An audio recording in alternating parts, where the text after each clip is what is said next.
ինչ կարծիք ունեք Փաշինյանի այս նոր բռնած գծի հետ կապված ոչ լեգիտիմ իշխանությունների որը բանը ոչ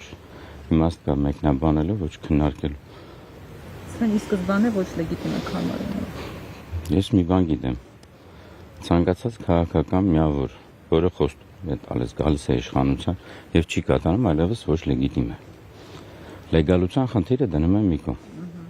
Իսկ ոչ լեգիտիմ իշխանություններին չքննարկել ինչ է մեկնաբանել Պարոն Պողոսյան, իրենք ասում են, որ մեզ ընտրել է 600,000-ից ավելի քաղաքացի։ Ընդամենը 1.24-ն է, 1.24-ն է ժողովուրդ, թե 2/3-ը։ Ուրեմն ասեմ,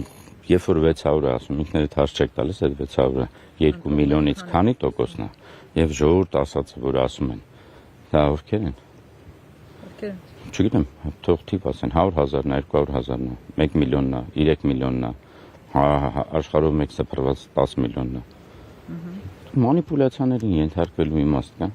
Փաստն է, չէ՞։ Ինչ են նոյեմբերի 9-ին հայերով գալիս եռաբլուր, այլ ոչ թե միշտ ոնց մայիսի 9-ին էին գալիս օրինակ, կամ սեպտեմբերի 2-ին։ Մեր օրակարգը ինչ է փոխվել։ Դա չի արդյունքը։ Մա արդյունքով գնահատենք։ Վերադարձ հնարավոր չէ։ Ասում են մեր համար Արցախի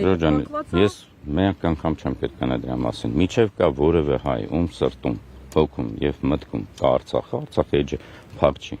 Նույնիսկ Բաքվի բանտերում մարդիկ կան, որ ասում են Արցախի հարցը փակ չի։ Այ դա տարածեք։ Այ դա ասեք։ Այո։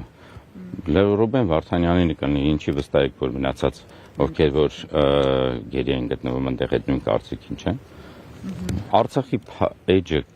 չի փակվելու, միջև աշխարհում կա գոնե մեկ հայ, ում սրտում հոգում եւ ոգում կա Արցախի հարցը։ Համար խնդիրը լուծել։ Այս բոլոր մարդիկ, ովքեր որ այսօր գալու են այստեղ, ոնց կարան իրանք համարեն Արցախի հարցը փակ։ Այդ վերադարձի հնարավորություն տեսնում եք։ Ես գիտեմ, որ աշխարհում անհնարին բան չկա։ Ամբողջ հարցը այն է, որ երբ որ երեխան ծնվում է եւ միգուցե 5 տարեկանում երազում է օրինակ ծանրամարտի աշխարհի չեմպիոն դառնա, ինքը չի կարող 6 տարեկանում դա անի, բայց կարող է անել 20 տարեկանում։ Ուրեմն պետք է մի բան ունենալ, որ եթե մենք երազանքը մեր պահենք, որևէ մի բան անհնարին չի։ Իսկ երազանքի հիմքը մեր պարտքն է այստեղ հավերժացած մեր ազգային հերոսներ։